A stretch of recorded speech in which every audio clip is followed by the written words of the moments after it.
So hello and welcome to our fourth and final session of the VIRTEU Roundtable Discussion Series.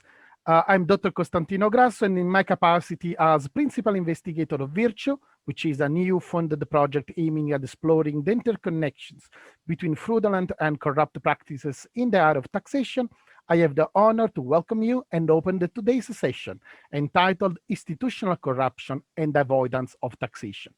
First of all, please allow me to thank our distinguished guests, Professor Brandon Garret, Professor Prem, Sikka, and John Christensen. If I ever thought about bringing together a dream team to discuss this topic, I would have chosen exactly this one. It is a real honor to have you with us today. We'd also like to give a special thank you to the chair of the roundtable session, our special advisor, Professor Diane Ring, to all the other members of the VIRTEU research team, Dr. Lorenzo Pasculli, Stephen Holden, and Engin Erken, and to Professor Stuart McLennan, who is Associate Professor of Tax Law at Coventry Law School. Last but not least, I would like to thank all the members of the audience who have decided to stay with us today and be part of this fascinating discussion. I will now give the floor to Professor Stuart McLennan for the institutional opening. Stuart, the floor is yours.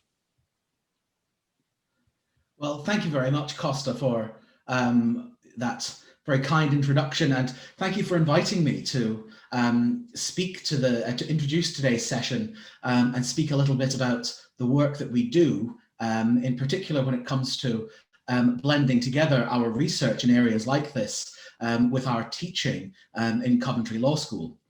Now, you'll see here on this title slide that I am, both in Coventry Law School and in the Centre for Financial and Corporate Integrity.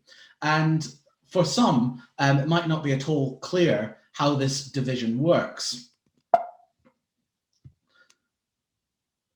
So as you can see, we have within the university, we have the Centre for Financial and Corporate Integrity, headed up by Panelists, with other people that you might have heard of throughout these sessions, like Professor Turkson, Dr. Votsa, Dr. Tillahun, etc.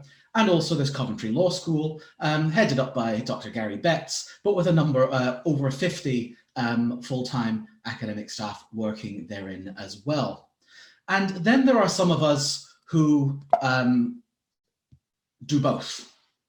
And these three handsome chaps here are examples thereof. So I am, an associate professor both in the law school and also an associate member of the Centre for Financial and Corporate Integrity, in the same position as Dr. Grasso and likewise Dr. Pasculli as well. And this is a brilliant way of bringing together both teaching excellence, which is led by the law school, and research excellence, which is led by the Centre for Financial and Corporate Integrity. And so what this allows us to do is to really integrate research-informed teaching into our programs. I know research-informed teaching is now a bit of a buzzword, and it's really just giving a name to something that most of us have done for a very long time. But I like giving names to things because that means we can talk about them. So it's not just, of course, the Centre for Financial and Corporate Integrity that overlaps with the law school. Within the law school, we have a number of colleagues who are based in different research centres. So obviously, there is us who work with the Financial and Corporate Integrity Research Centre, but there's also we have colleagues in the Centre for Business and Society, like Dr. Katrine Steenmans, who researches environmental law and the sustainable economy. We have many colleagues in the Centre for Trust, Peace and Social Relations, researching areas from public international law to domestic human rights and social policy. And we even have one colleague, Dr. Luo Li, who's a specialist in intellectual property, who's actually also works with the Centre for Dance Studies.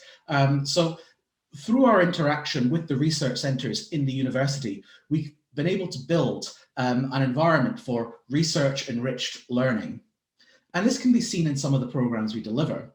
Paramount among these, delivered principally out of the CFCI, is the Postgraduate Certificate in Fraud and Financial Crime. This is an innovative new postgraduate program. The learners are professionals working in the field of fraud investigation and financial crime. It allows learners to develop advanced knowledge of theories and concepts, as well as demonstrating professional practice.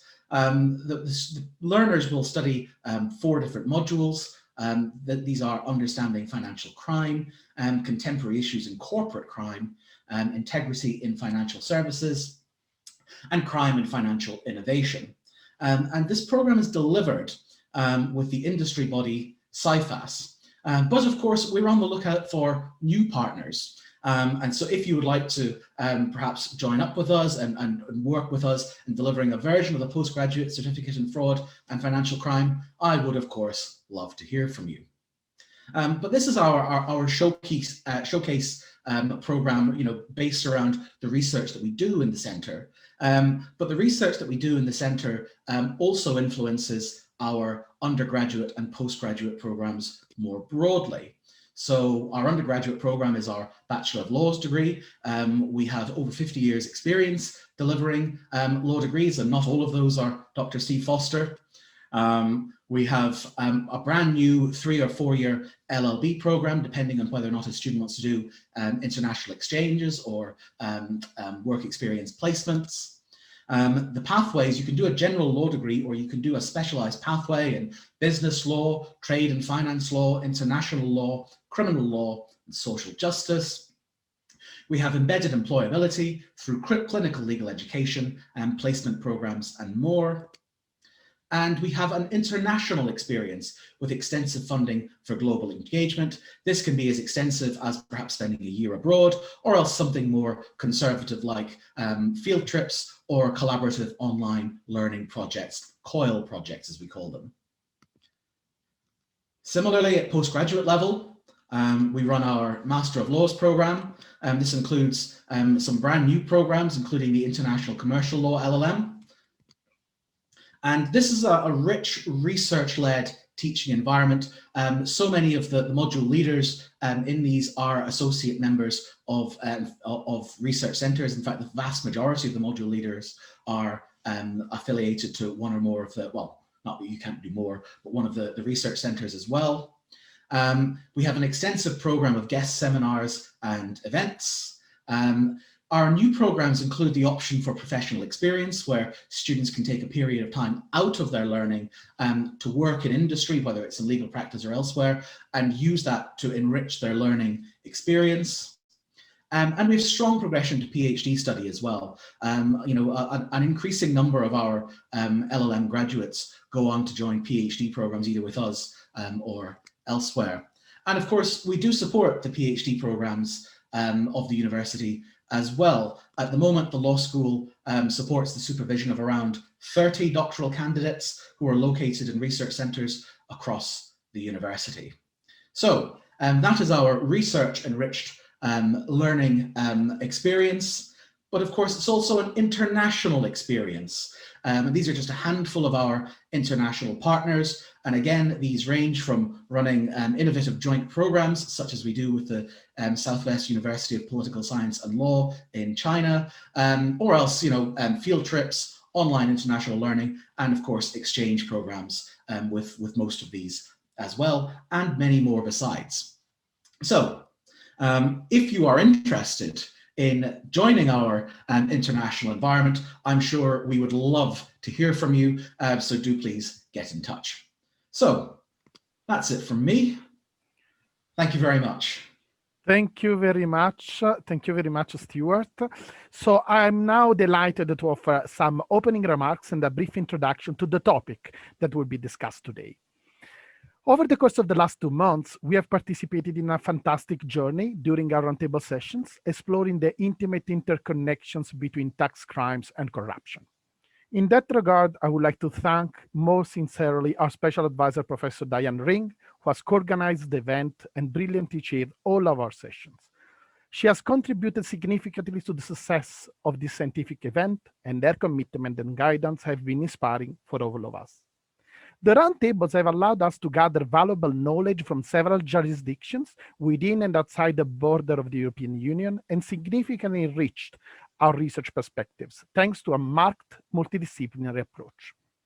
From these fascinating discussions, as well as from the research activities conducted by the core research team, it has clearly emerged that the intimate interconnections between tax crimes and corruption are not restricted to the phenomenon of bribery, which corresponds to the corrupt payment, receipt, or solicitation of a private favor for an official action. Although the scenarios where a bribe is paid to a tax debt by a tax debtor to a representative of the tax administration or the tax police are surely relevant and deserve our full attention, it appears that they represent only a fraction of the problem, and most likely not the most significant one. This is because corruption is a multifaceted and pervasive criminal phenomenon that has the power to infect every aspect of our society.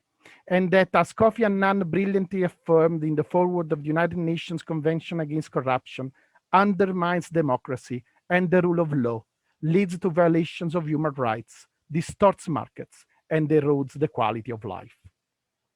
Unfortunately, both at the national and international level, we have constantly experienced a general reluctance to expand the legal notion of corruption so to allow it to encompass, for instance, unethical practices aimed at unduly influencing the political process or the way in which the public administration operates. As Professor Peter Aldridge emphasized in his article focused on the adoption of the UK Bribery Act 2010, which is one of the most advanced pieces of legislation in the area of anti-corruption, the legislature lost a crucial opportunity where it decided not to criminalize three main forms of corruption, which have never been criminal under English law: nepotism, asynchronous exchanges, and unreciprocated but corrupt doing of favors. The area of taxation appears particularly vulnerable to such forms of insidious interference. And this is surely not surprising because of the wealth and power of the players that may profit from them. Such an overemphasis on bribery is unfortunately an ongoing trend. In the 2018 report, jointly drafted by the OECD and the World Bank and focused on the cooperation between tax authorities and anti-corruption authorities, it is expressly acknowledged that although tax crimes and corruption are commonly viewed as distinct crimes, they are often intrinsically linked. However, the report still focuses on a notion of corruption that has been constrained to direct bribes paid to tax officials.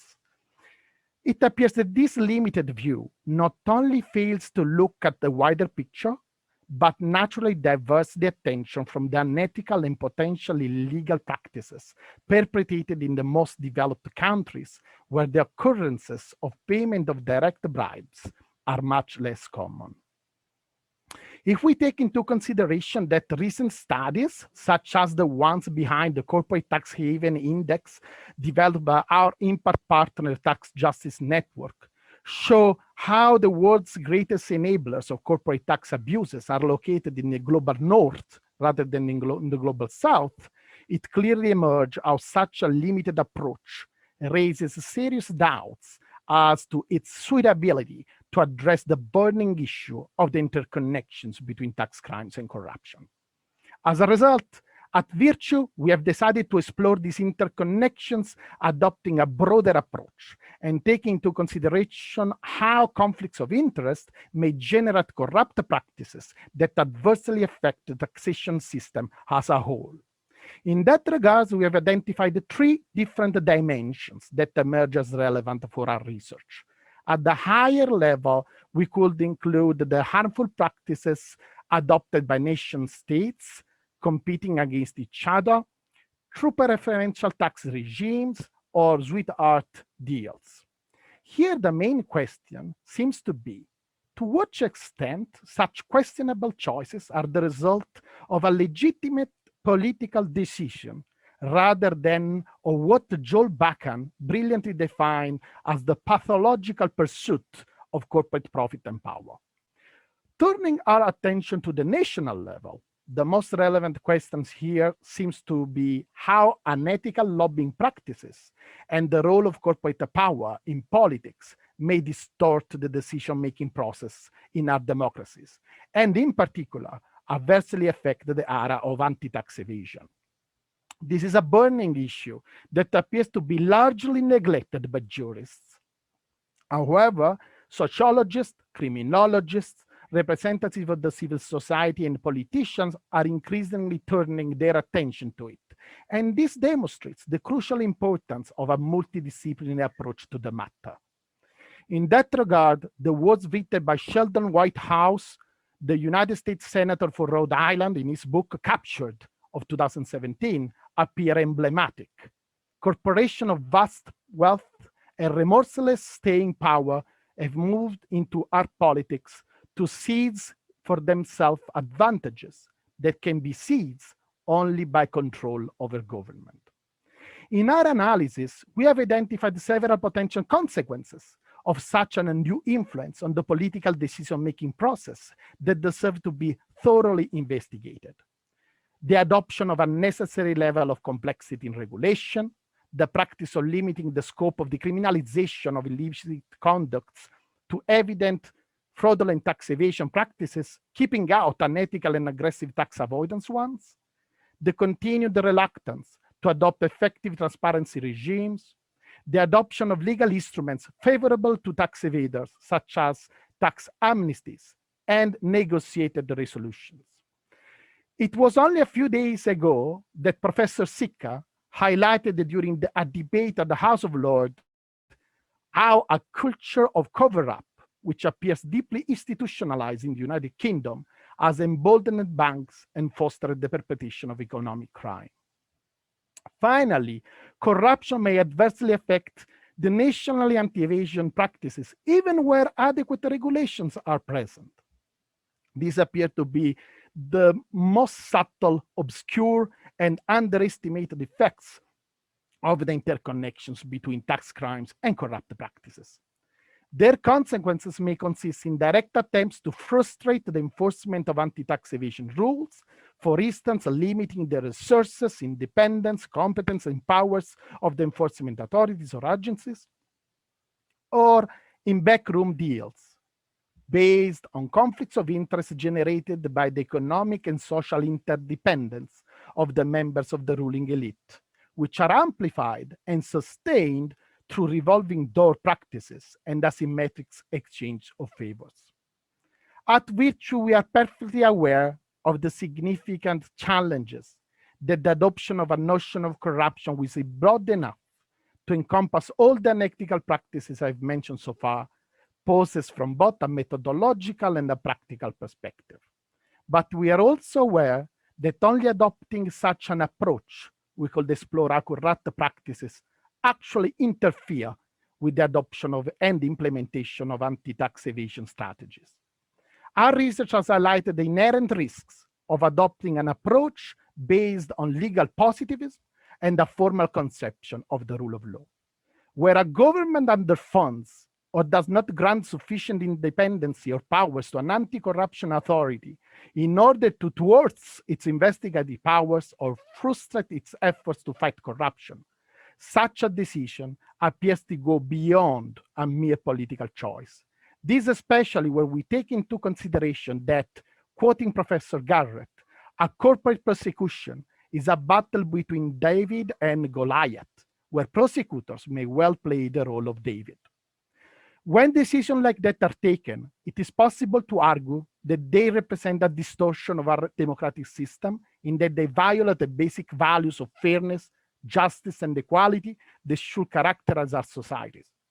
These are basic values that appear to be the most adequate external limits that can be used to safeguard our democracies against fraudulent and corrupt practices in the area of taxation. We are conscious that this research approach potentially raises more questions than it answers, but at the same time, we are aware of the crucial importance of identifying and asking the right questions, especially the ones that are rarely asked, and to try to reflect on what the possible solutions to such burning issue could be. We are also aware of the challenges related to competitive disadvantage that a virtuous state may face where a firmer approach to corporate punishment is adopted. Everybody agrees that the best solution in the area of corporate taxation should be adopted at the global level. But we also know that in an era of clash of civilizations, reaching such a consensus remains a chimera. In such a scenario, the presence of a supranational check and of supranational institutions that are inherently more resistant to undue influences and may watch over the application of the rule of law appears to be of crucial importance. The work of the European Union Parliament, which has recently adopted the Directive of Whistleblower Protection, and of the European Anti-Fraud Office, which has funded this very project, are emblematic of that. For all these reasons, we look forward to hearing what promises to be a fascinating discussion focused on institutional corruption and avoidance of taxation. So I'm now delighted to give the floor to a special advisor, Professor Diane Ring, who is Associate Dean of Faculty, Professor of Law, and Dr. Thomas Carney Distinguished Scholar at Boston College Law. She will be the chair of a roundtable session. Diane, the floor is yours. Thank you. We are eager to get started. What I thought I would do first is just do a little bit more of an introduction of our panel, because we are so excited to have them with us, and then provide just a little bit of an outline of the plan for this session. We have, as Costa mentioned, with us Brandon Garret, the L. Neil Williams Professor of Law at Duke University School of Law. And he's also the director of the Wilson Center for Science and Justice. We're then delighted to have also Prem Nath, Sikka, member of the United Kingdom House of Lords, also Emeritus Professor of Accounting at the University of Essex. And John Christensen, director and founder of the Global Tax Justice Network, I think we're all very familiar with, and also a VIRTEU Impact Scholar and partner. That's our roundtable. As Costa said, we are just thrilled to get started on this. What we're going to do is have the roundtable session run for about 40 minutes. After that, we'll close that portion down and open it up to questions from the attendees. And what I encourage you to do, if you are listening and you have a question, write it in the chat and let us know. That way, Costa can keep a queue and have a sense of the questions as they're sort of coming in. When we actually get to the Q&A portion, what we'll do is we will turn off the recording when we ask you to ask your question. So you asking your question will not be recorded. Then we'll turn the recording back on. I will summarize your question very succinctly, and we'll move right into a discussion of that question. We'll have the Q&A for about 30 minutes, and then we're going to turn it over for the summation to Engin Erkin, and that will close out our final and fourth roundtable. All right, so, Costa provided, I thought, was a nice sort of roadmap for how to organize our discussion a little bit. There's so much there. And so I thought maybe we would actually start kind of at the top in the sense of the global level. And just briefly, I don't think this will be the bulk of our conversation, but briefly speak to state level corruption, sort of where we see these kinds of issues. And I sometimes use the phrase corrupting activities, corrupting forces, again, to sort of try to signal that corruption is something quite a bit broader than generally understood. So I think my first question to all of you would be, if you have any sort of comments, examples on where we see this kind of force at the state to state, the international level. And I open it up, whoever would like to jump in. Well, I'd be very happy to jump in, if I may. First of all, thanks for the introduction, and Costa for this very broad, wide-ranging discussion about, I use the term corrupt practices, by the way, Diane, because I think that there are so many practices that we need to identify as corrupting. At the highest level, internationally, I think one of the most corrupting issues that we face is the way in which the really powerful players, particularly in the world of financial services, and I'm talking here particularly about the United Kingdom and the United States, which dominate the financial secrecy index in particular, they are part of the rule-making process, and that rule-making in the area of taxation and corporate behavior has been handed over to the Organization for Economic Cooperation and Development, which is, of course, the think tank of the rich countries. They set the rules, and it's there, and it's no surprise to anybody, I think, to know that the rules, A, don't work, but particularly they don't work in the interest of the global south, because they were always geared to the interests of what are called the capital exporting countries. And that is an example of the highest level of corruption, the ability to set rules which favor some parties. Interestingly, in this case, parties at the most powerful countries in the world. But I'd like to add another dimension to this geography of corruption. And that dimension relates to this whole idea that nation states should compete with one another or against one another to attract capital. You know, at the core of globalization and financial market deregulation and liberalization was this idea that nation states should compete against one another to attract capital. And the nature of that competition takes the form of deregulation and detaxing and tax incentives. This is an incredibly corrupting idea in itself, because it corrupts the very idea of democracy and the ability of a nation state to establish its own tax systems and its own regulatory and to protect its own citizens from financial market deregulation. So I think the core of this idea of nation state competitiveness and nation states competing one against the other has completely corrupted the way in which global trade and investment happens. So there's a starter. I think it's also helpful to focus more narrowly on anti-corruption law and legal rules surrounding payment of bribes to government officials in order for a corporation or someone else to extract benefits in the market, and then in terms of tax crimes, non-payment of taxes, sheltering assets from taxes, often money laundering offenses, if we're just looking at types of financial crimes, are associated with both, since if money is going to places illegally, there may be violations of rules surrounding transfer of money between countries. And so anytime there's sort of a dark money problem, there may be bribe payments, there may be avoidance of taxes, and there may be money laundering issues. And all three of those are sort of separate families of criminal offenses in many countries, although many countries, for example, did not have foreign bribery crimes until the OECD stepped in, and until the mid-90s. It wasn't necessarily considered corrupt because many countries permitted, it was tax deductible to pay bribes in other countries. There may have been a domestic bribery prohibition, but not a foreign bribery prohibition. That has very much changed over the past couple of decades, and more countries now do prohibit bribing agents in other countries. But again, tracking where corporate money goes involves regulation and compliance in a lot of systems. And if money's going to places illegally, there may be money laundering, there may be non-payment of taxes, and there may be bribery components to it.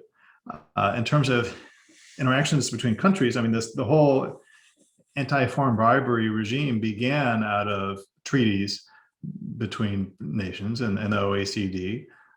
Certainly, although, for example, in the US, we had anti-foreign bribery criminal laws in place post-Watergate since the 1970s, but they weren't enforced against corporations until other countries signed on to these treaties.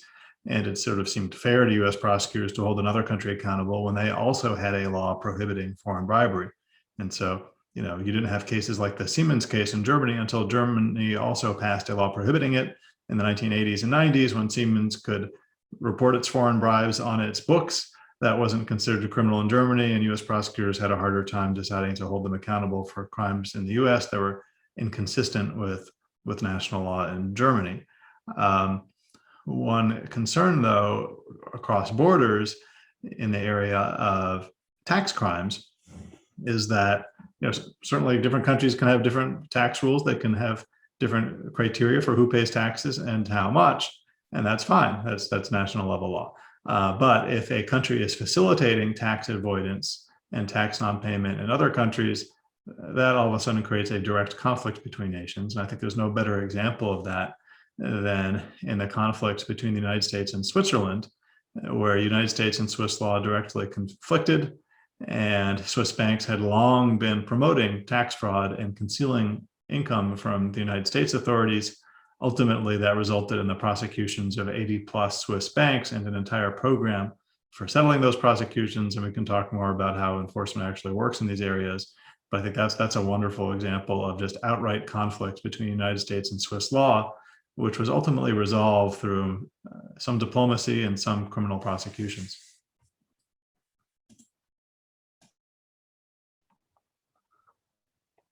Maybe I'll step in. Well, thank you very much for organizing this event, and it's really great to be here. I suppose we can look at the issues about corruption, bribery at a structural level as well as the individual level.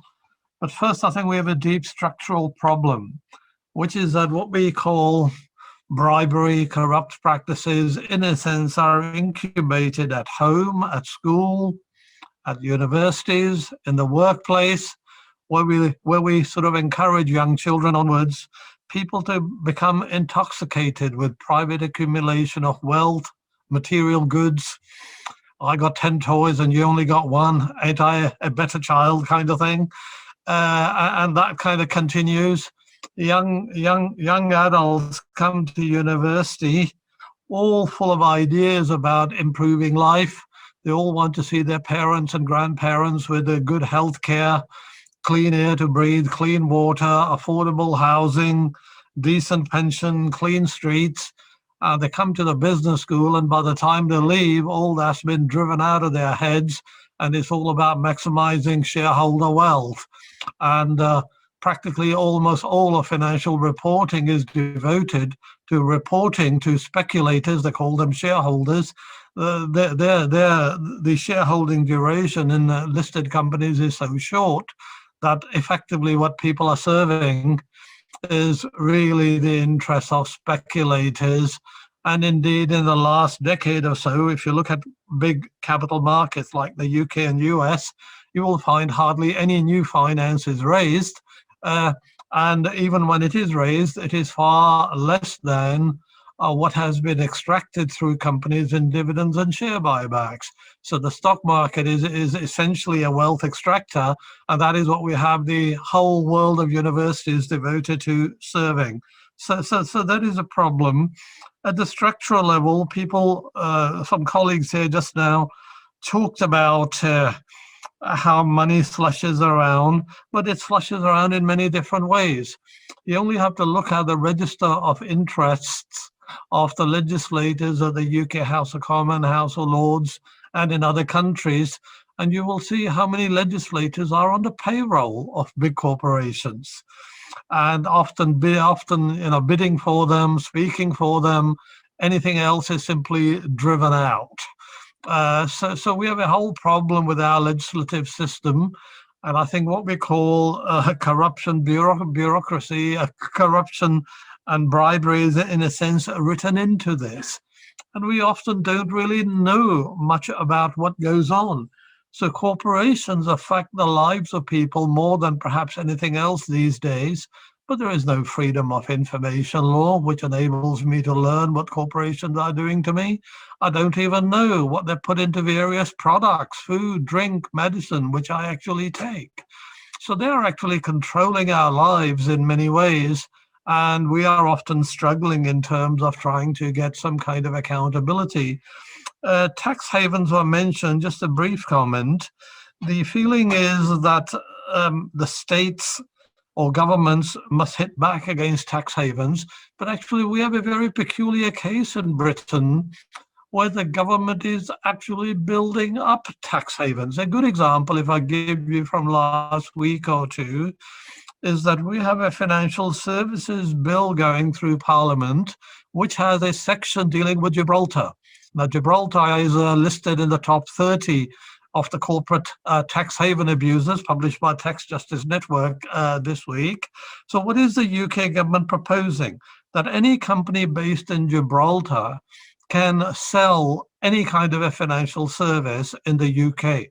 Gibraltar companies already account for about 20% of the UK motor insurance market, at least.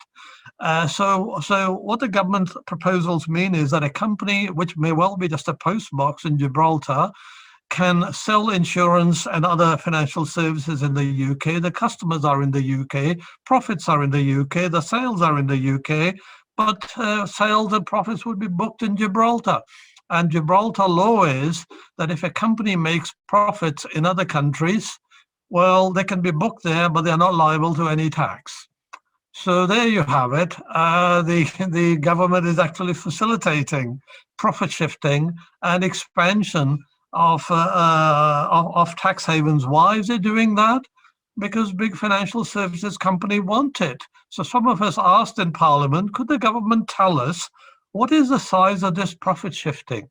How much tax revenue would the UK really lose? And the answer is there is no assessment, and the government simply brushes aside these things because there is, as I said earlier, really an inbuilt lobby, which sort of is calling for these things, and they just get it. So party political donations, jobs for legislators, consultancies are buying this. And I think that is a much, much bigger problem than many people actually realize. So I'll give some more examples later on. That really sort of, I think, brings us nicely into sort of, I mean, there's so much to discuss at every level, but I think that really does bring us to the sort of the state level and the broadly sort of framed question of lobbying and influence and sort of what that looks like and the different forms it takes. What are the implications? So, if any of you would like to speak to, sort of these issues, it's, thinking about the lobbying, thinking about regulatory capture, where do we see that happening? How is that happening? I open it to you all.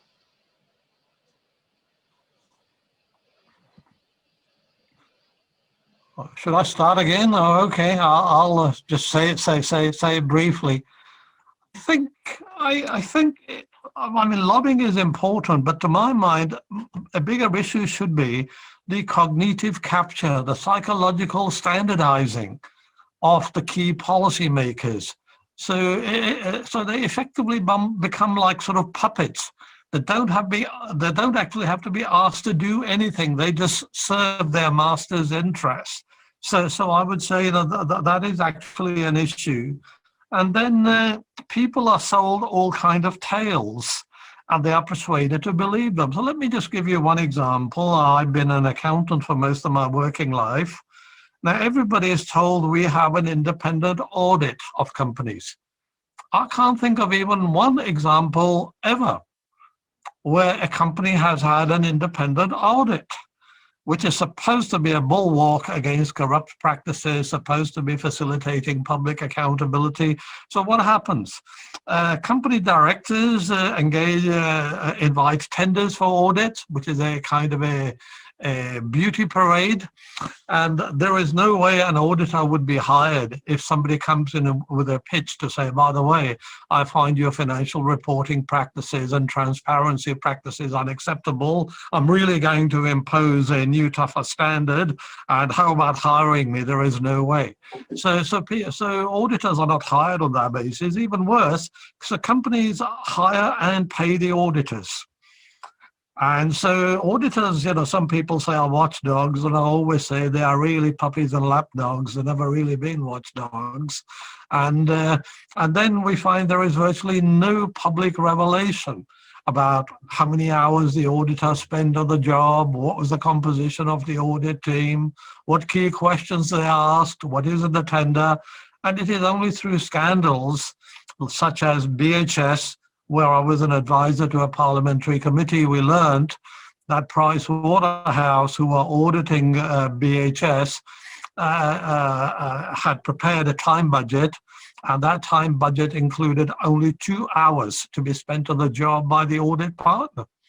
And the audit team was under the control of somebody with only 1 year's post-qualification experience, but none of that is ever revealed. So I'm just sort of giving examples of how we have fraudulent structures which actually are supposed to comfort people, but actually when you scratch the surface, there is no substance to them. to me, that itself is a big part of the corruption that is all around us. And we need to talk about it and explode it and facilitate emancipatory and significant change. I think another example of that was in the, it's in a way a UK example, but it's in a US and global example, was in the case of HSBC, where regulators in the US, including the Comptroller of Currency, basically their auditing surrounding money laundering issues consisted of paper auditing, where they would look to see whether an international bank had a compliance division that was tasked to look at money laundering stuff.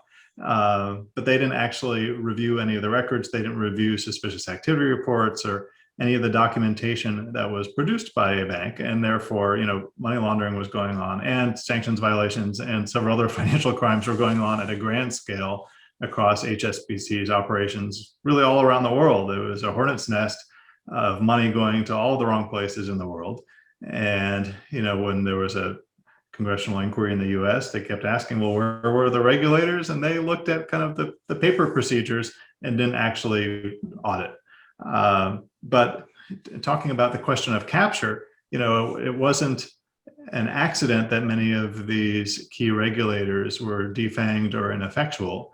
It's been a longstanding fact and scandal of US politics that our topic is tax crimes and tax fraud and tax corruption. The Internal Revenue Service in the United States has been, horribly deprived of even minimal resources to do enforcement.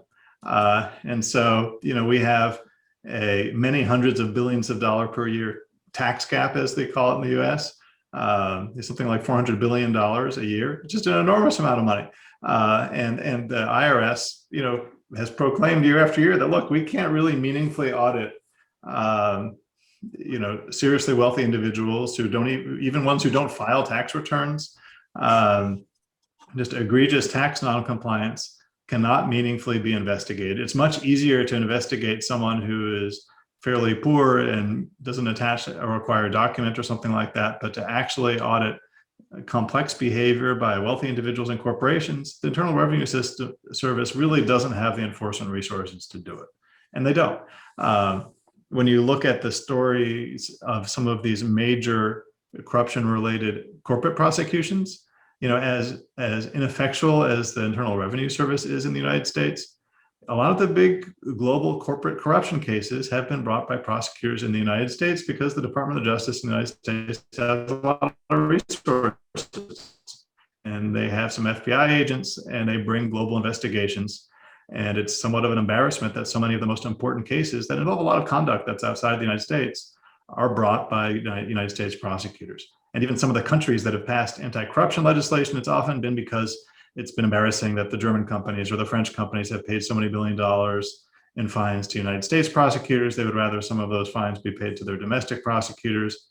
But even if, for better or for worse, the United States is often the global enforcer in anti-corruption cases brought against corporations, enforcement resources are really, really lacking in the United States, and we're the standard bearers. And so that bodes quite poorly for efforts to enhance EU standards and other standards in the world, where just so many of these countries have provisions on the books but no meaningful enforcement apparatus. Brandon, if I may, first of all, thanks for bringing up the example of HSBC, which is one of my real bête noirs. I made a film called HSBC, The Gangsters of Finance. One of the things that absolutely appalled me about the investigation of HSBC's money laundering activities in the United States was the fact that the British Chancellor of the Exchequer and the British Prime Minister went to Washington urgently to lobby on behalf of HSBC to prevent the DOJ from going ahead with the prosecution. Yeah, we didn't hear about a lot. We didn't hear about some of that until years later. So it did not emerge right away. This bank was too big to fail, too big to jail, and whilst we're about it, too big to tax as well. So, this is, an appalling case of corporate capture. And I think it makes me think of what Prem was saying about this kind of cognitive capture, the idea that we have to go out and fight on behalf of these criminal banks to protect them from prosecution is appalling, and the corruption at the highest level.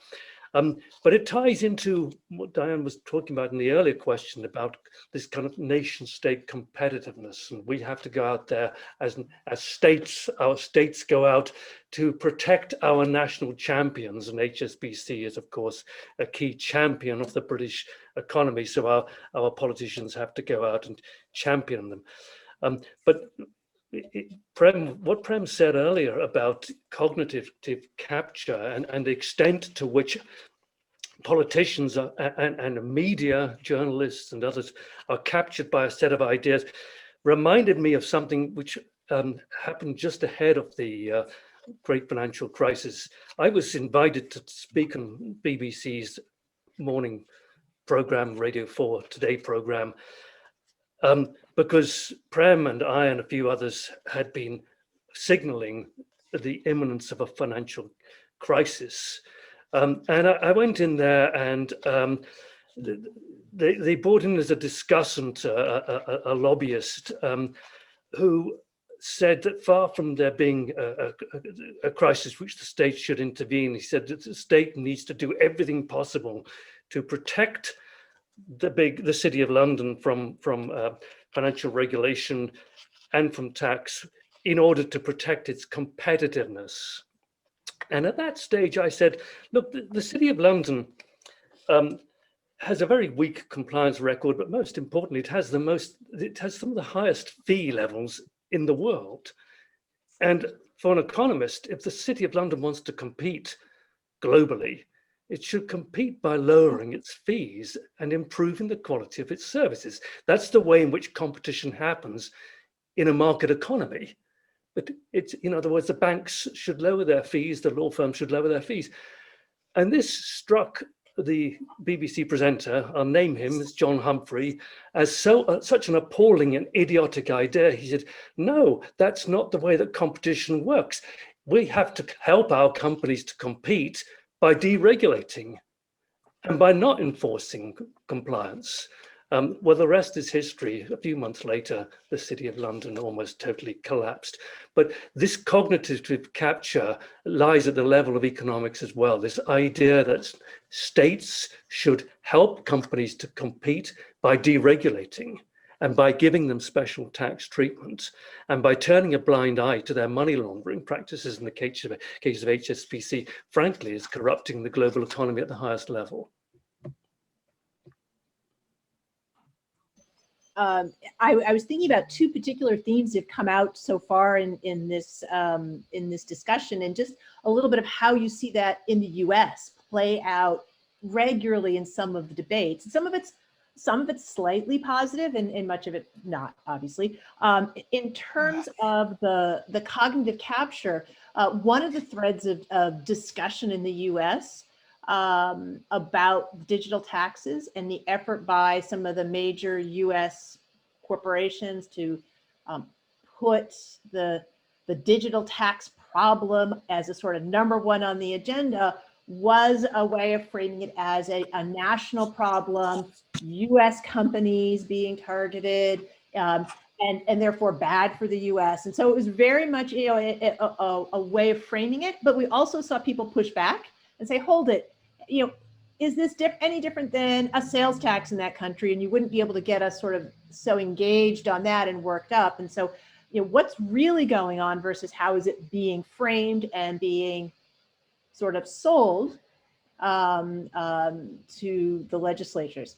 The other thing I wanted to just comment briefly on was complexity, because that had come up both in Costa's remarks a little bit and then just now, because obviously complexity starts with the legislature, starts with the drafting of laws, works into the administrative level, and lots of reasons obviously for it. But one of the real implications, certainly at least in the US, is who is easy to audit and who isn't. And Brandon got at this before.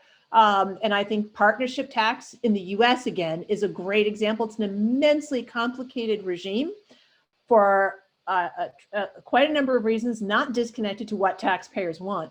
But as a result, it's really challenging for the Internal Revenue Service to meaningfully audit, to have sufficient resources, skilled personnel, to dive into what are among the most complex returns we have. And so you can just see it all weave together. But some of this has already brought us to, I thought, what would be just our sort of next focus for a moment is a little bit more about the enforcement level and sort of where we see some of these forces, play in, whether we're thinking about, settlement agreements or amnesty, and even as Brandon mentioned earlier, sort of literally constraining enforcement through constraining dollars, right? If you don't have staff, you don't have personnel, it doesn't even matter what the law says, you won't enforce. And so just to kind of speak to that for a little bit, if you'd like.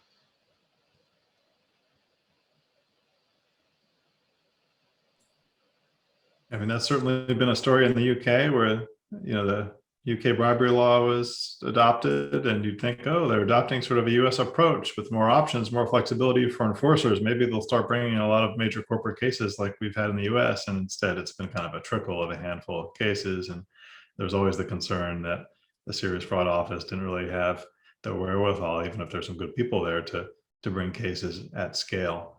And, we've seen some of the same in other countries where they've brought a handful of cases under new anti-corruption statutes and the like. Often these statutes are pretty well thought out and a lot of work went into thinking about their provisions. Often there are laws that are actually much better sort of explained and set out and clear and have better processes than in the US, where we have broad criminal statutes and vague Department of Justice guidelines, all sorts of problems with the US approach. And so I worry about it being exported. But maybe the most important thing to export is just the enforcement resources, but maybe that's just sort of comparative US wealth. And it's maybe one of the few upsides to a US system where just there's a lot of money for prosecution. We're the home of mass incarceration. So, prosecutors have plenty of funds, there's plenty of staff as compared with other government agencies. There are lots of good things about wealthy countries spending their money on things aside from prosecutors, but it does mean that in the US, we have seriously talented prosecutors who have financial crimes experience and the like. Now, there's also a lucrative side benefit, which is that, if you have experience doing serious financial crimes cases in the US, that can give you really good private side employment opportunities as a lawyer. I actually see that revolving door as a really positive thing in terms of attracting really good people who want to bring big cases against corporations. You don't have that kind of turnover or culture in enforcement offices in other countries. And there are a lot of good reasons to be worried about a revolving door, but in terms of attracting people who understand complicated financial transactions and will then earn a lot more money doing that in the private sector, it's not necessarily a bad thing, but it would be looked at with horror in most countries. I think for some good reason, the actual people who do the work and who then make a lot of money when they leave the work in the US, people see that as corrupt. I see it as having some real benefits, but I do understand the concern.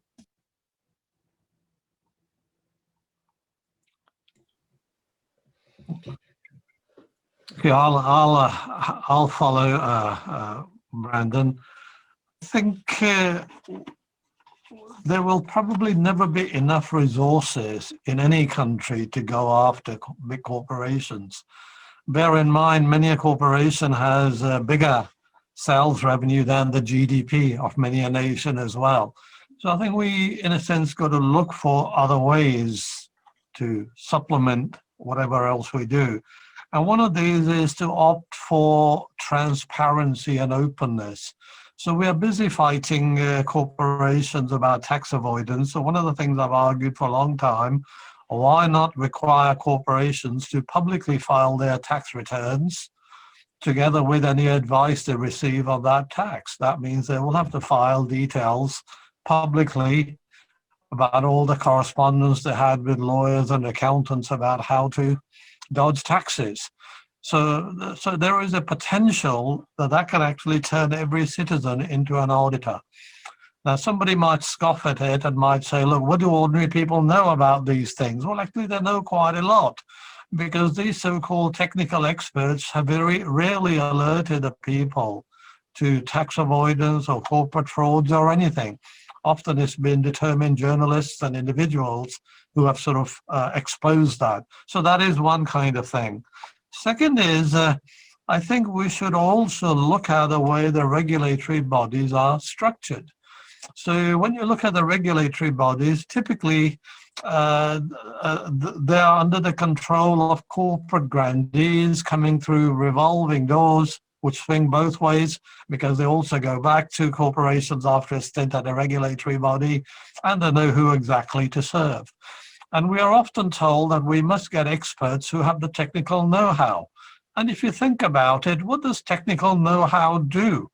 It has the potential to reduce your worldviews, reduce your vision, reduce your concerns, because pretty soon you become occupied about what is technically correct. But if you strip away the word technical, ask yourself, where exactly do these techniques come from? Well, all techniques are constituted by politics and interests. There is absolutely nothing natural about them. So there is kind of a built-in capture into the regulatory system. And the way to breach that, and I floated an amendment in Parliament yesterday, which had some support. My argument was that each regulatory body, though yesterday we were only looking at the Financial Conduct Authority and the Prudential Regulatory Authority, that each regulatory body should have a supervisory board made up of stakeholders to watch over the executive boards running the regulatory bodies, so that there can be a diversity of views and interests. And that would make it much, much harder for the executive boards, as it were, to continue to run with fairly narrow vision or nakedly defend the interests of the industry. So in other words, we could democratize the regulatory structures. I hear very little talk of that. Of course, in the US, you have had some very, very notable individuals who really gone after wrongdoing, and Robert Morgenthau comes to mind for dealing with a lot of corporate frauds in the New York State, and Jack Blum, who was the advisor to the Foreign Affairs Committee over the BCCI frauds. And indeed, and it is only after the US revelations that the Bank of England decided in the UK that there was no hiding place and they better do something, and they shut it down. So I would suggest that we really need to look at the kind of changes we can make. In other words, make it very difficult for individuals, organizations engaging in corrupt practices to hide, and that is transparency and democracy. And also make it easier for citizens to bring a lawsuit for wrongdoing. At the moment in the UK, that is almost impossible, and you've got to be very, very rich to do it. Prem, I want to take issue, and obviously there will never be enough resources around to tackle all of this, but you know, if we look, for example, at the UK and the under-resourcing of some of the key agencies, think about Companies House, the Registry of Companies, which apparently it's a public register with, you know, but the information which, whenever I look at Companies House, I realize that it's so deficient, it's so weak in terms of standards, its information is out of date or incorrect, and so on. But it's not just Companies House, it's also the Financial Conduct Authority, the Serious Fraud Office. There is quite clearly a comprehensive under-resourcing of key agencies, and I do not think that that is accidental. I think it has happened as a part of a deliberate process of undermining compliance and enforcement. So I think that if we look at what's happened in too many, particularly the tax haven jurisdictions, which we investigate at the Tax Justice Network, what you see is a lot of window dressing. They adopt anti-money laundering legislation onto their statute book, but they put no resource into it so that any compliance and enforcement is tokenistic. But we've talked a lot about regulatory capture. I also think that we should be looking at judicial capture as well.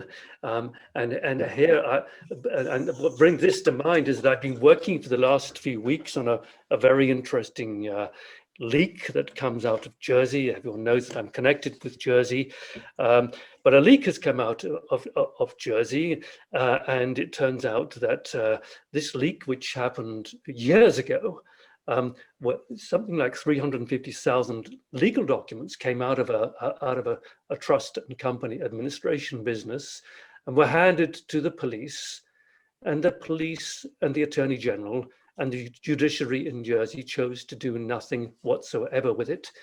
In fact, the prosecutions that have happened around this case have happened in the United States. And then when we looked more deeply at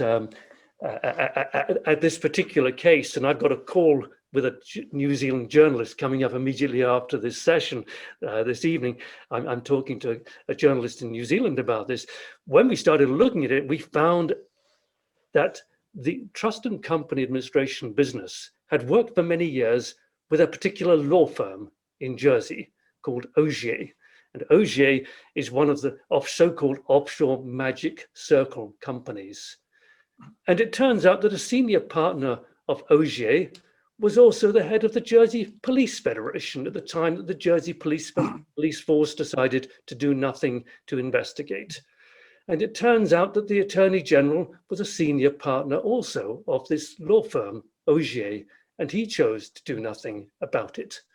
And it turns out that the island's senior judge and bailiff was also a senior partner of the same law firm, Ogier, that was involved in so many of these scandals being revealed by this leak.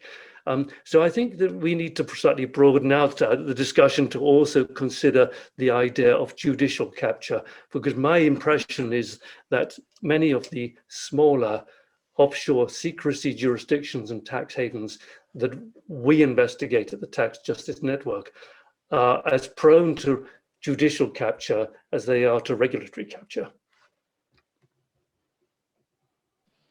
And John, I think your comments as well as those of Prem and Brandon, we're not going to have time to explore, but they're leading to other ways of thinking about sort of relationships and revolving doors. So I was thinking of describing it as revolving roles. You don't actually leave, you just kind of shift what you're focused on at any one moment. You play multiple roles, you have multiple incentives.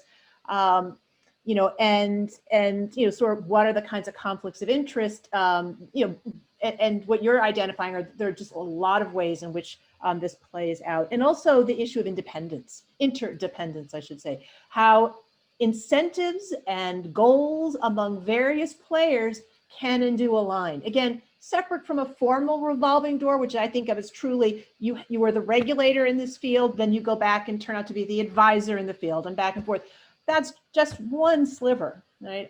There are many other ways in which you can have multiple relationships or interdependence. And so we won't be able to get into it all, but I just wanted to sort of lay out that I think the threads of what you all have been saying have been leading to that.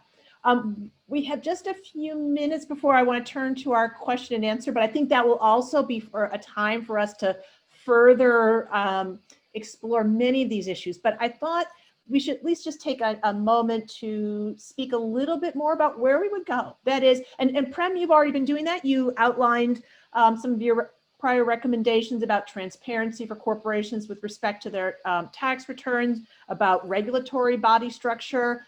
But I just wanted to sort of give you all another opportunity. You know, if you had the ear of really interested citizens, a special corporation who's suddenly really taking you seriously, members of your government, what would you point them towards as some suggestions, particularly, and I'll raise this as the counter, when they will get pushed back to say, if we do these things just within our country, just within our regulatory enforcement, we will be at a competitive disadvantage. Our businesses will fail to do well. And this is a thread that we've had earlier, but I just kind of want to lay it out there. So I turn it over to you all.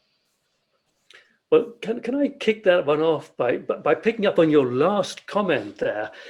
Because for something like 30, 40 years, we've been listening to this, frankly, this nonsense about national state competitiveness. We as a nation state compete with other nation states. No, we don't. We should be cooperating with them, particularly in trying to tackle corruption. We should be cooperating cooperating with them in a race to the bottom, to the top, not to the bottom. We should be actually promoting better regulation and better enforcement and so on, because that will actually create better markets and better market conditions. So the very idea of competitiveness in this area is a nonsense to begin with, but it's a toxic nonsense which also harms the states. I'll take particularly this case of UK and its so-called the goose that lays the golden egg, which is the City of London. In order to help the City of London compete, we must deregulate, we must tax them lower, we must do everything to help them to compete. That is such a nonsense. It's hard to but it's a nonsense that also harms the UK economy, because the City of London has turned, it's not a creative sector, it's an extractive sector. It's extracting wealth from not just the rest of the world, but also from the UK economy itself. It's harming the UK economy. Post Brexit, that won't be a problem now that there is no more economy in the City of London, right? Yeah, I'm not sure if you've seen today's trade figures, but they are disastrous, Brandon. Brexit has now come into true focus. I did see. But the idea that, the best thing we can do to compete globally is to deregulate and not enforce compliance and not regulate criminal, not tackle and enforce against criminal activity is seriously deluded.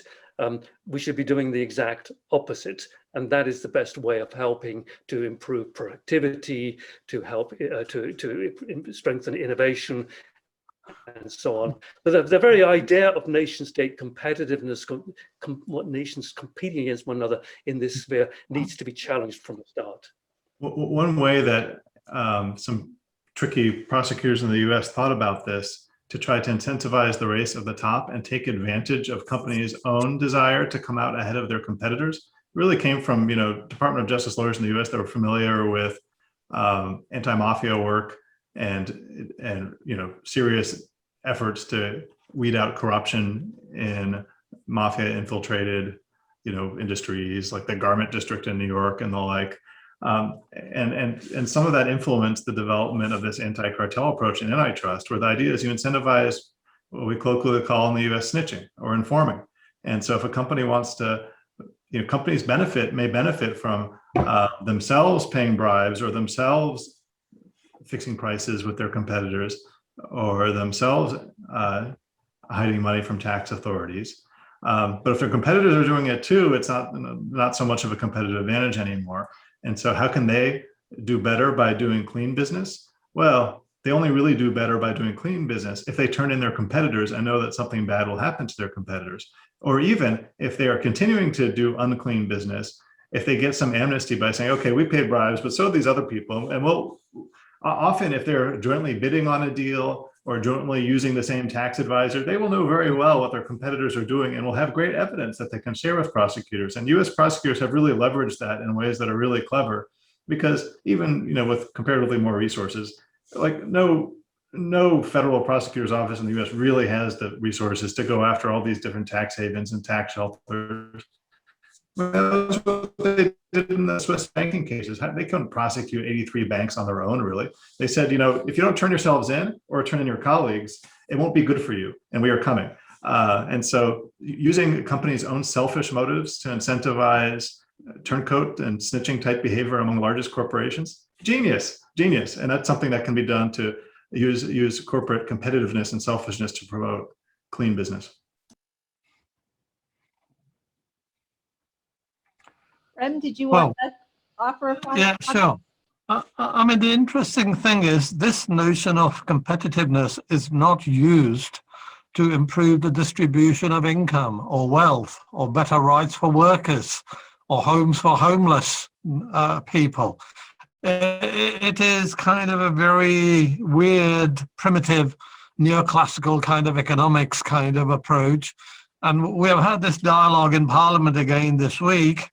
And as and when anybody suggested improvements in public accountability, the response from some members of parliament is, well, that will increase the cost. And I did have to point out to somebody that there's nothing more costly than status quo.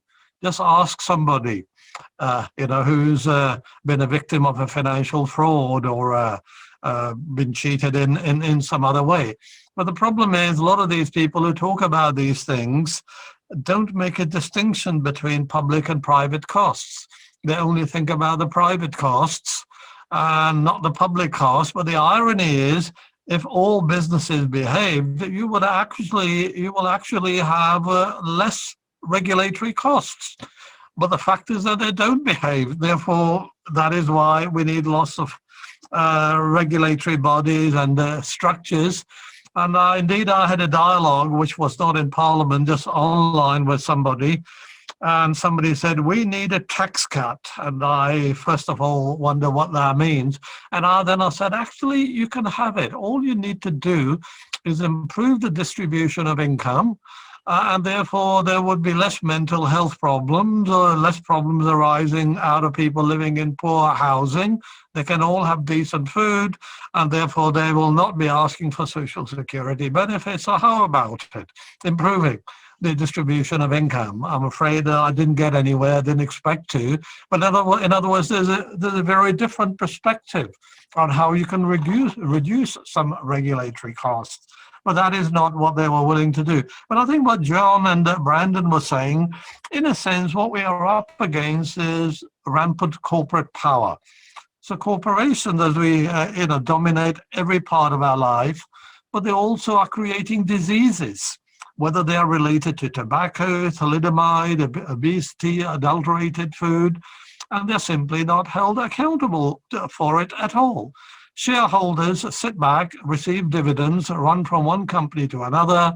Those dividends may well come out of unethical and even illegal practices, which bring death and destruction to many. But shareholders can't be touched. They're utterly immune from this. So again, we have to look at the very model of corporation, which itself encourages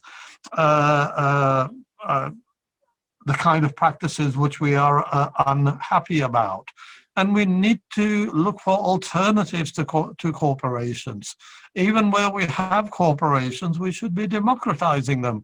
And that's why I mentioned right at the beginning, is there any reason why giant corporations should not be subjected to freedom of information laws? After all, they are experimenting every day on all of us. Don't we have a right to know what they are doing to us? And it is hard to find politicians who would actually subscribe to that. But of course, if I get a chance, I will raise that kind of thing in British Parliament. I'm sure it will go down like a lead balloon, but some things are worth floating, and I will try to do that. Thank you. I will have to close out this part right now, but as I said, I know that the Q&A will provide again, more opportunity to flesh out these issues. So as we go to the Q&A, let me just make 3 points about how we'll proceed. So I have a list of people, and I will say your name. And then when it's your turn, we will turn off the recording when you ask your question, so you won't be recorded. I will ask you to state your name and your affiliation, and also if you're part of the VIRTEU project. And then you can ask your question. Once you're done, we'll turn the recording back on. I will quickly restate that very, very briefly. And then we will open it up for comments from our panelists kind of in response. We don't have to, not everyone has to answer everything. I know we have quite a number of questions. We'll try to at least get through them a bit. So I think we're ready to begin. So we've just had a question regarding the new UK Investigatory Act. That's my quick summary as a non-UK person, that provides immunity for those who've been otherwise pre-authorized to work in behalf of pursue the various interests of the UK government or the UK, including economic well-being of the country. And the question is whether or not that kind of very broad immunity will in fact leads individuals with that kind of protection to effectively squash efforts at others to challenge tax avoidance, to challenge corruption, perhaps to destroy documents, all in pursuit of economic well-being.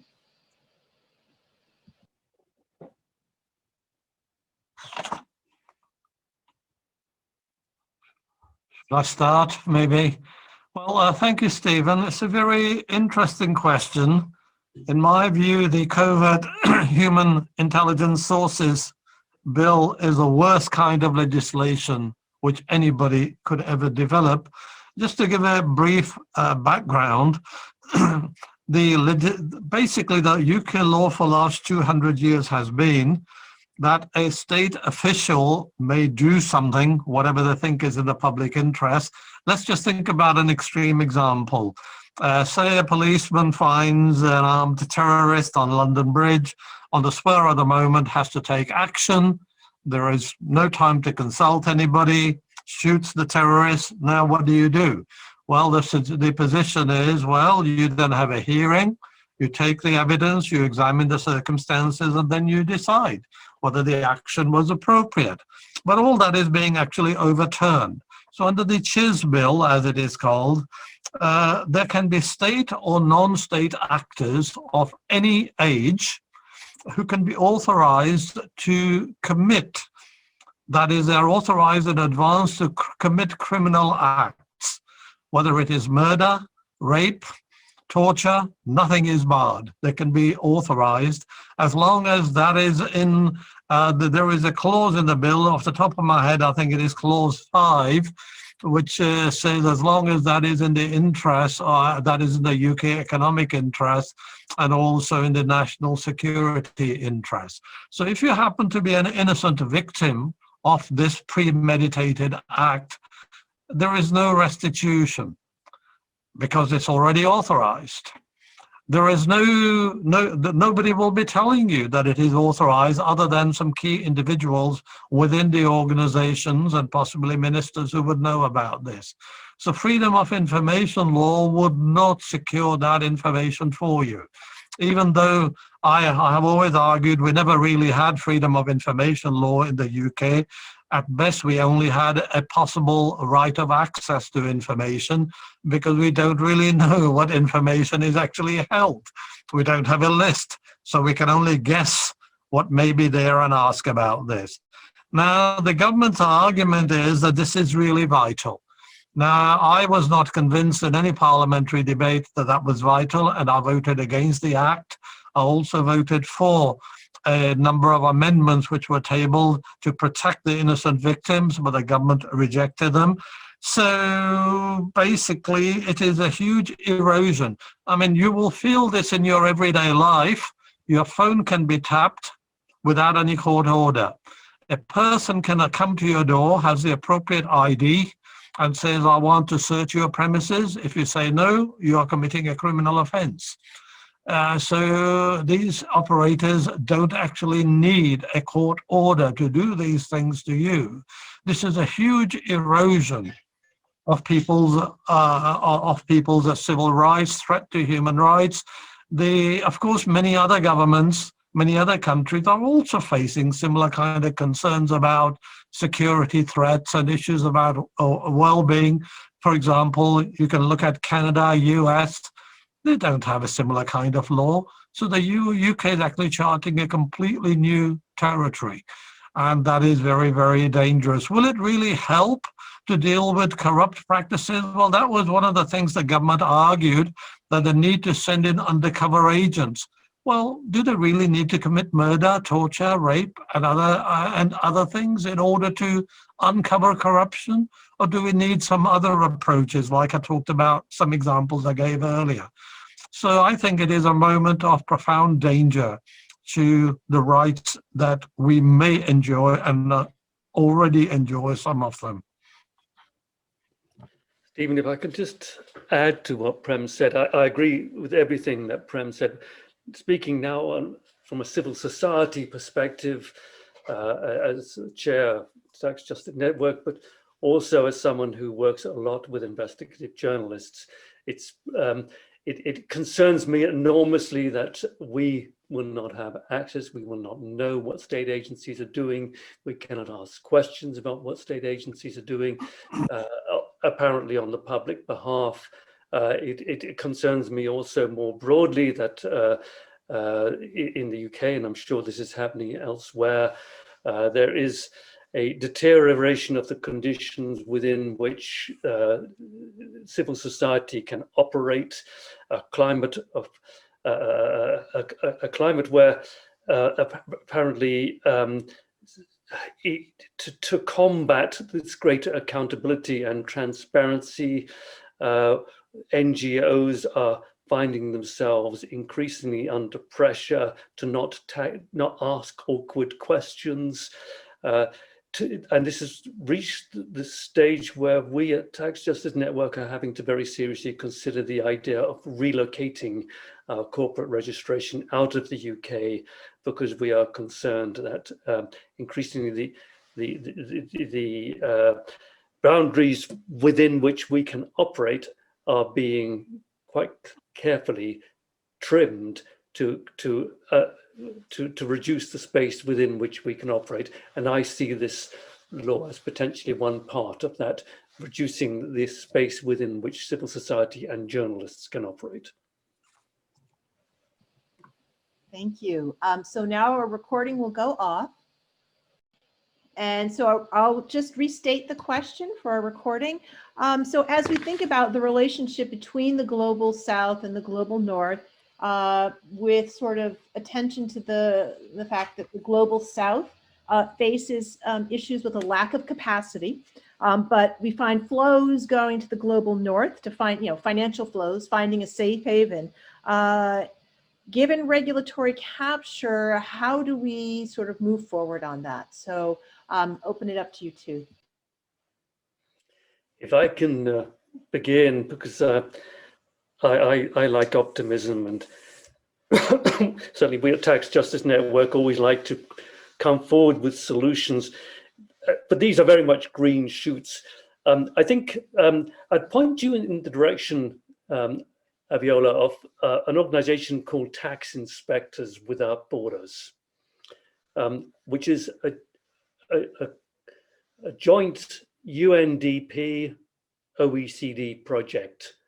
But if you dig deep, you'll find it originates from Tax Justice Network. It came out of a proposal I put to a government summit meeting in 2011 to build capacity for tax authorities and enforcement agencies in the global South by sharing best practice and by bringing in, very often on a South-South cooperation basis, really highly experienced tax inspectors, tax specialists, and tax investigators to work with tax authorities across the global South. If you look at their website, you find that by and large this has been an enormous success story, not just in terms of helping global South countries to raise additional revenue, but also and to build their tax enforcement capacity, but also in pushing back against the very corrupted corporate culture, which for many decades has just kind of assumed that the tax authorities are going to be so weak that they can't handle transfer mispricing and other complex tax avoidance matters, and that culture is changing fast. But I'd like to see this kind of cooperation, international cooperation, extended to also strengthen judicial authorities and enforcement authorities, because I think that there are weaknesses there as well, not just in the tax area, but in anti-money laundering areas and so on. But I think there's a green shoot there. And another green shoot I'd like to point out is the United Nations FACTI panel has just this month, last month actually, kind of agreed a whole program of reforms, which I think will in the course of the coming decade massively strengthen transparency arrangements, cooperation arrangements, and will, I hope, lead to a rewriting of the international rules for taxing multinational companies, which I hope will curtail a great deal of tax avoidance by powerful multinationals.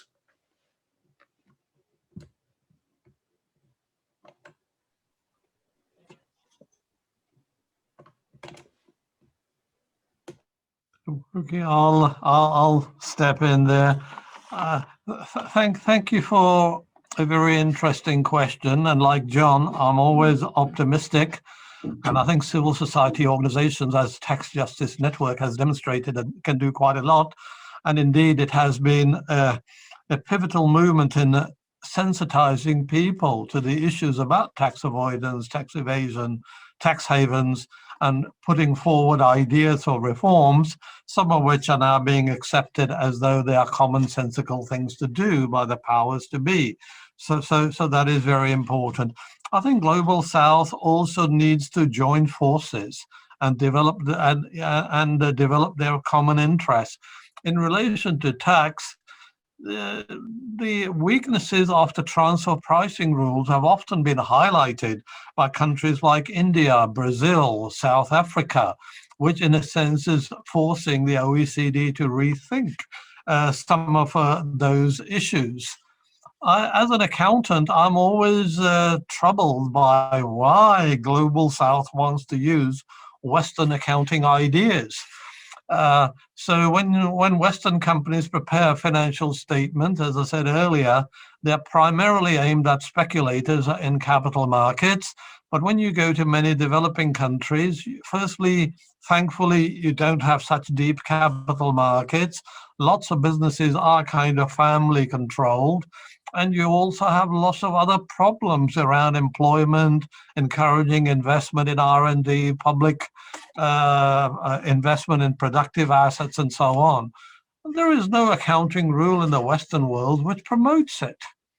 So I've always argued, whenever I've spoken to any conference from Africa, Asia, I've encouraged them to get together and develop their own accounting standards, which give visibility to local problems and deal with them, rather than saying, here is what happens in the Western world. We have what they call international financial reporting standards. They're issued by International Accounting Standards Board, which is the subsidiary, if you like, of the IFRS Foundation, which is registered in Delaware. And the sole reason for being in Delaware is so that it can avoid taxes on all corporate contributions and other revenues that it generates. That's a hell of a credential for an organization supposed to be pushing boundaries of corporate accountability.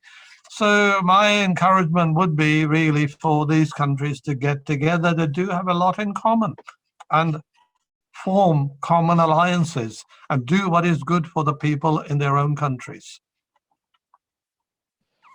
Great. Our next question comes from someone who's having a little bit of an audio difficulty, so I'm going to read the question.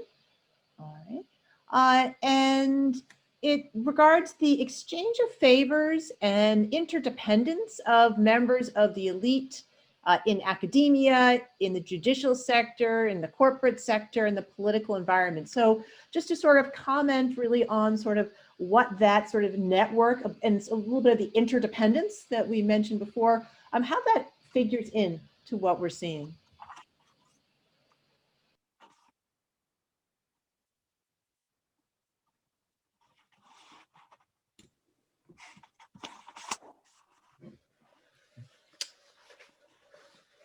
Well, Prem, I was expecting you to kick off, but maybe maybe I will. I mean, oh, okay. Well, I'll kick off. I think there are certainly major issues here.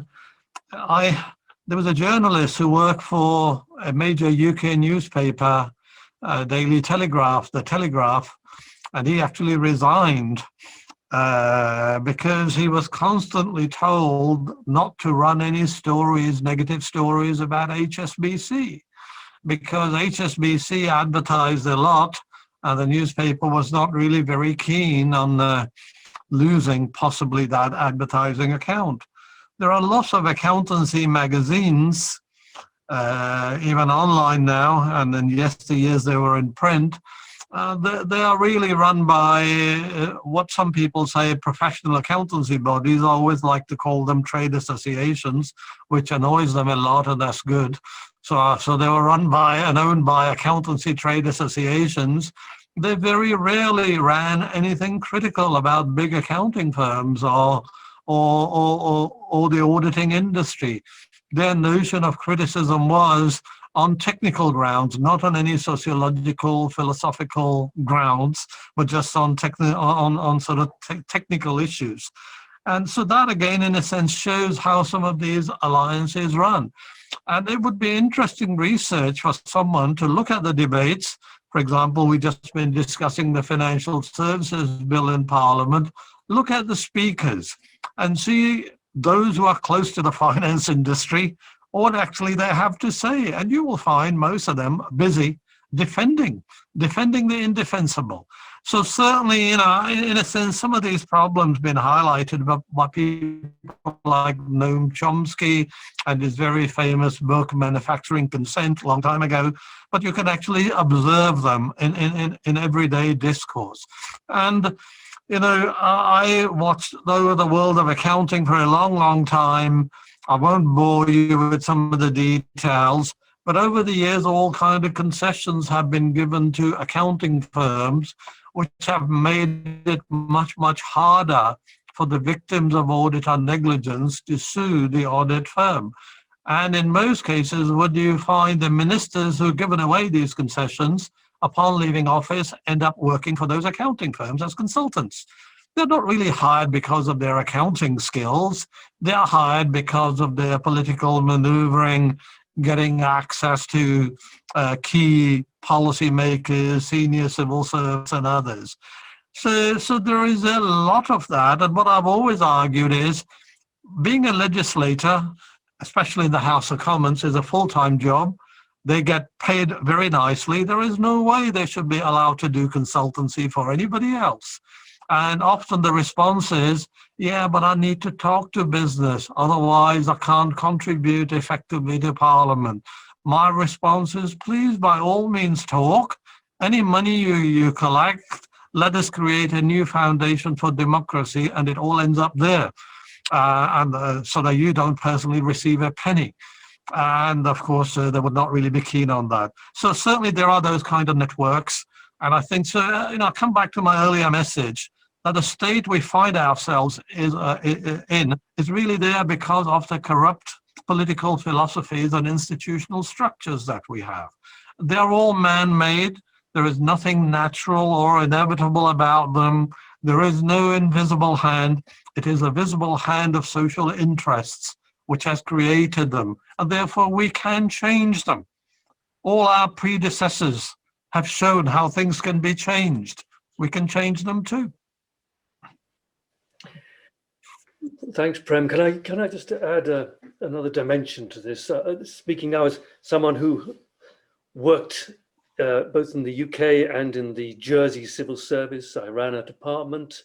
I was a very senior advisor to government, acting as a civil servant. It has concerned me enormously in the last few decades to watch the independence of the civil service, which has in the past attracted some really superb, independent, professional people. Watching that independence being eroded by the bringing into at the highest level of bringing in special advisors from the big law firms, from the big accounting firms, from banks and other industries, coming in and nakedly promoting the interests of their employers, in other words, the big four accounting firms and so on, with very little idea of what constitutes a public interest and absolutely no interest in promoting public interest. And it has concerned me enormously also to see the extent to which politicians look to those people to advise, because they think that whatever is good for the big four accounting firms and their clients is going to be good for the country and for the citizens as a whole. And I think the erosion of the civil service neutrality and independence has played a key part in undermining the process of good governance in this country. So that's another dimension, I think, and it's another form of corruption of democracy when you don't have an independent civil service able to look at laws from all sides and determine and advise on what is good for the country as a whole, rather than good for powerful corporations. So we have, I know we have quite a number of questions in the queue. We really have time. We've already gone over, but one more. So we'll take the recording off. The question was asking about the private-public partnerships that we see, and whether, and there is sort of the idea that they're supposed to assist in anti-corruption and anti-tax evasion efforts to really be part of the solution. But the question is whether those private-public partnerships may actually be either creating a problem or part of the problem. So I will turn it over to Prem and John. Well, I'm going to come and speak. Okay, well, maybe I'll go on, John, you have a go. No, good. No, you did, Prem. What I was going to say, Donato, thanks for the question. It's something that I've certainly been involved in a number of public, looking at and advising on a number of PPPs, and you know what, I've come to the conclusion, and I think I felt that right from the start a great deal of skepticism about them, but my conclusion is absolutely they are part of the problem. They are not part of the solution. There's a lack of accountability. I remember the first major partnership that I looked at.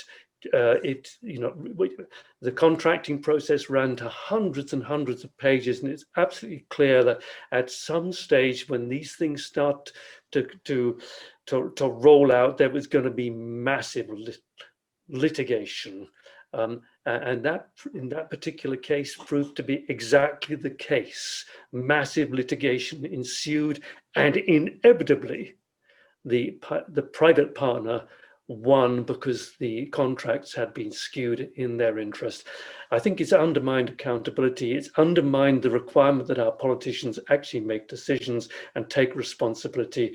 I feel very strongly that in the majority of the cases that I've looked at, they have neither delivered value for money, nor have they delivered on the promise that they would cut back on corruption.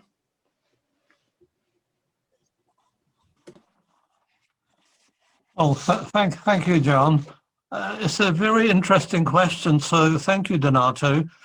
Question in a week when the Public Accounts Committee, which is a committee of UK Parliament, published a report saying how the government spent £37 billion on test and trace, paying some private consultants up to £7,000 a day. And at the end, the government can't even show that any of that made any discernible difference to the UK's handling of the COVID pandemic, because lots of contract details were not published.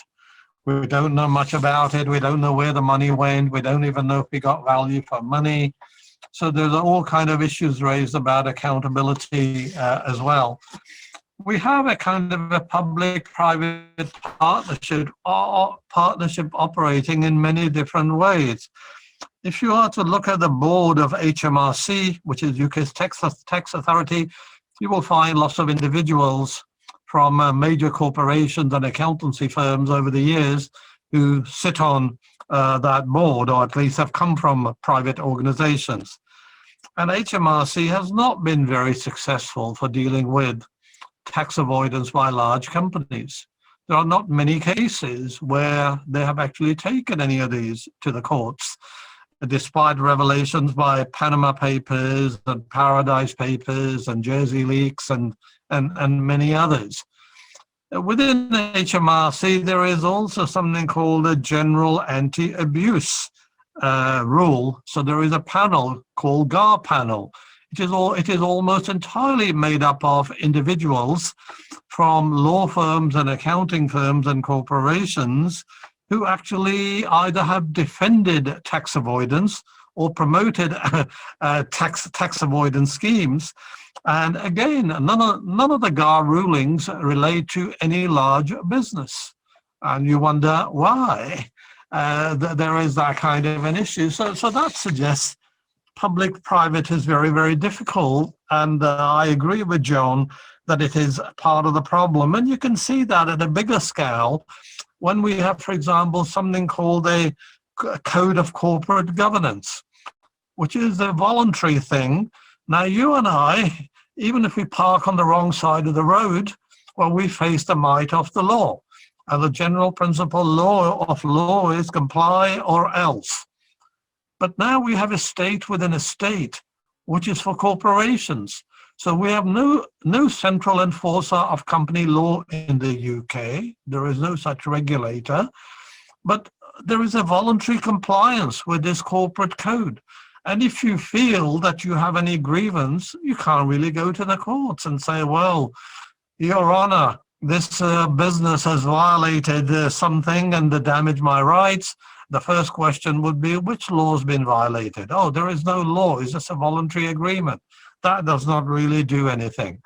And the way the corporate governance code was devised, you would find hard push to find any line which says pay a decent wage, do not engage in bribery, do not engage in corruption, be transparent about tax avoidance, don't exploit workers. All those things utterly taken out and marginalized.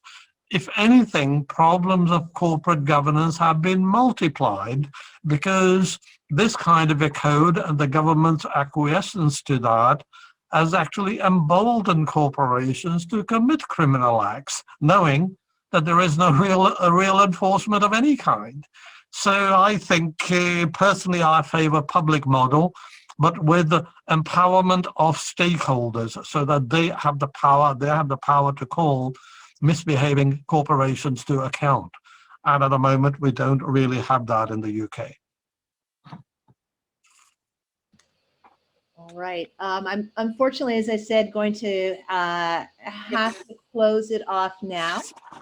But I would really like to thank our three guests today, Brandon Garret, Prem, Sikka, and John Christensen. I know that and I'm sure all of the attendees have found this to be an immensely valuable discussion, a bit depressing, but immensely valuable. So what I'd like to do now is turn it over to Engin Erkin for a summation to kind of really pull this all together. So as we leave, we kind of have it wrapped together in our head. On to you, Engin.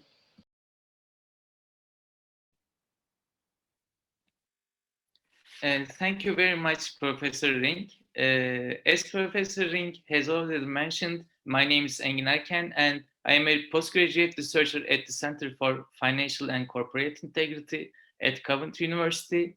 I am also a research associate on the VIRTEU project. I am undertaking a PhD with a primary focus on money laundering predicate crimes, including corruption and tax offenses. So this has been an extremely interesting and fascinating discussion for me. Firstly, I'd like to thank all of the fantastic panelists, Professor Garret, Professor Sikka, and Mr. Christensen, who is the director and founder of the Global Tax Justice Network, which is one of our impact partners. Thanks also to our chair, Professor Ring, to Dr. Grasso, Dr. Pasculli, Dr. McLennan, and all the audience for attending this roundtable session. Today, we have focused on different forms of corruption, including traditional bribery and indirect corruption, along with more structural institutional issues that could be framed as conflict of interest situations relating to the state-corporate nexus, lobbying practices in terms of undue corporate influence on the political process and tax regulation, and the enforcement aspect of the phenomenon regarding tax prosecutions of corporations and backroom deals. Firstly, the panel discussed unfair competition practices between states and the role that corruption plays in relation to such national approach to taxation. If you look at the state-corporate nexus, we can see that the relationship between them is not healthy, rather it's a corrupt environment. Professor Garret raised competitive disadvantages between jurisdictions. Mr. Christensen stated that competitive advantage is a completely toxic nonsense and is all about promoting competition between states. He added that hosting a huge privileged financial sector only benefits a tiny minority and does not benefit the economy as a whole. He underlined the supply side of corrupt practices and emphasized the role of tax havens and enablers. Professor Garret mentioned that the states who operate tax havens also protect them politically. Professor Sikka referred to the unhealthy connection between states and corporations as a systematic problem, as the authorities that we expect them to deal with it are also the ones who are part of it. He mentioned that it's a never-ending struggle to overcome and emphasized the role of education and the necessity for a revolution of the human consciousness to address the predicament.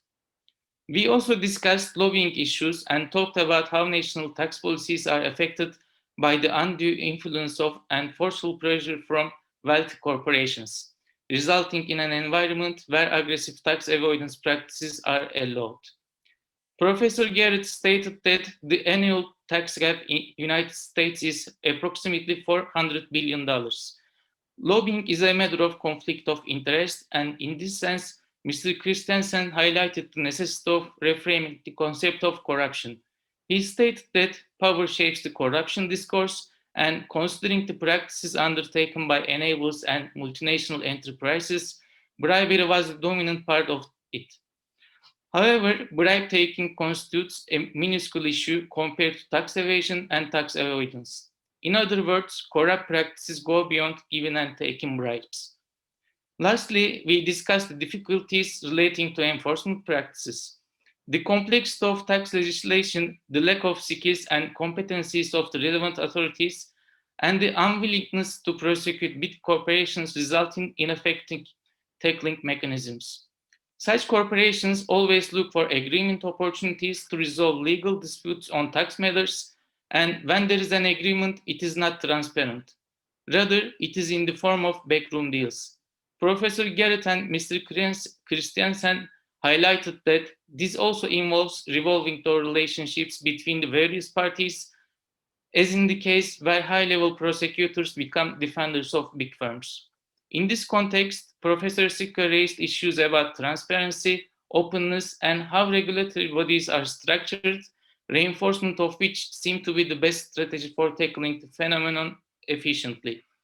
In the Q&A session, we covered extremely salient issues.